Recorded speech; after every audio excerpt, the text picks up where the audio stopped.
Փաշինյանն ասում է, որ քաղաքացիները չանհանգստանան այդ Ռուսաստան արտահանումների հետ կապված, ասում են ոչինչ, դուք այդ մի ավտոբիբարի համար մի անհանգստացեք, մենք կսուբսիդավորենք, դուք կարևորը գնացեք մեզ ընտրեք եւ դա համարում են խաղաղությանը տեր կանգնել։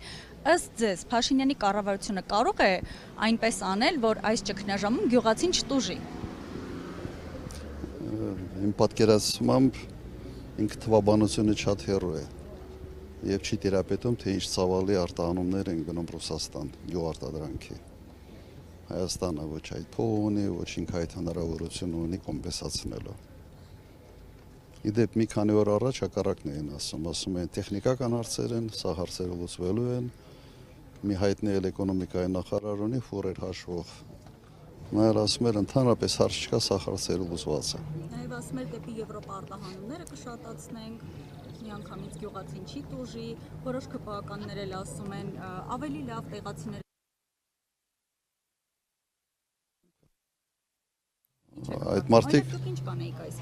Այդ մարդիկ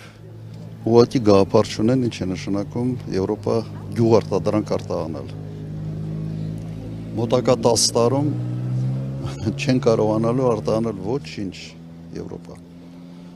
Շատ երկար, շատ դժվար ընթացակարգեր են։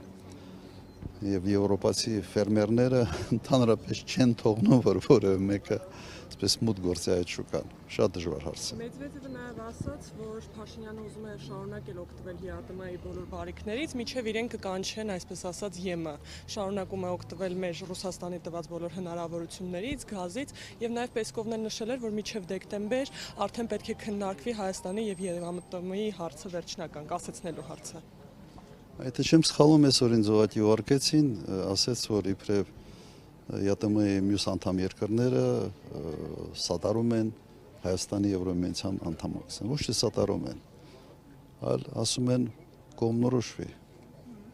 կողմնորոշվի, կամ ստեղես կամ ընդեղ։ Ռուսաստանի ասած ուղղակի հետևյալն է, ասում են, որ իրենք պատրաստ չեն ֆինանսավորել Հայաստանի ճանապարհը դեպի Եվրոմիություն։ Գնացեք որտեղից ուզում եք, ոնց ուզում եք այդ ճանապարհը ֆինանսավորեք։ Սա է, սա շատ կոշտ հայտարարություն է եւ ըստ էության վերջնագիր է Հայաստանի համար։ Գյուղատնտեսությունը ոչ թե անկում է ապրելու, աղետ է լինելու գյուղատնտեսության համար եւ գյուղացիներ պետք է որոշեն։ Հիմա դուք ասում եք ինչ անեն։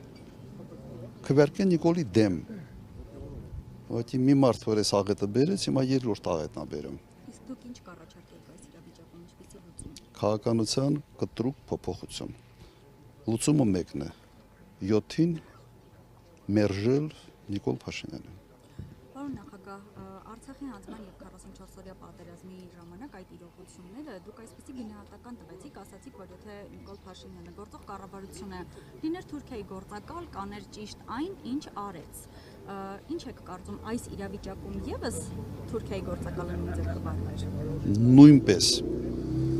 Նույնպես ուղղակի սպանում են Հայաստանի գյուղատնտեսությունը, ենթադրաբար թուրքական ապրանքների համար ճանապարհ բացելու նպատակով։ Այլ բացատրություն այս ամենը ուղղակի չկա։ Կամ մարդիկ պետք է իսկապես ինչ-որ մոլուսկով տարապեն անպայման, sense հետևից ընկեն մեր ժողովրդի, գյուղացիների, կամ իսկապես կատարում են հրահանգ։ Միգուցե ավելի մոտ է հենց երկրորդ տարբերակը։ Եվ դա ուղիղ կախման մեջ կդնի փաստացի Հայաստանը Ադրբեջանից եւ Թուրքիայից, ճիշտ եմ հասկանում։ Ոչ թե կախման մեջ։ Ինքը որ sense կզացած վիճակում է, ինքը ուզում է նաև ամբողջ մեր գյուղատնտեսությունը, մեր տնտեսությունը կզացած վիճակում լինի այդ երկրների առջև։ Սա է։ Նաև 3 տեղի ունեցավ հեռախոսազանգ Նիկոլ Փաշինյան եւ Վլադիմիր Պուտին, ինչից հետո միգուցե այս իշխանությունը փորձում էր դա շահարկել, որ տեսեք մեր հարաբերությունները այսքան լավն են, բայց այսօր առավոտյան կոմերսանտը գրել էր, որ դա ոչ մի բան չի նշանակում եւ Ռուսաստանը չի փոխել իր վերաբերմունքը։ Հեռախոսազանգից հետո մի քանի ժամ հետո ուղղակի հայտարարվեց նոր սահմանափակումների մասին։ Գրեթե ամբողջ մրգային խումբ ապրանքների սահմանափակվեցին։ Ամբողջությամբ հայտարարվեց դա 3։ Ես կարծում եմ, որ հեռախոսազանգը եղել է, այսպես ասենք, բան էլի, ծննդի բան, ավելի շատ ֆորմալ ինչ-որ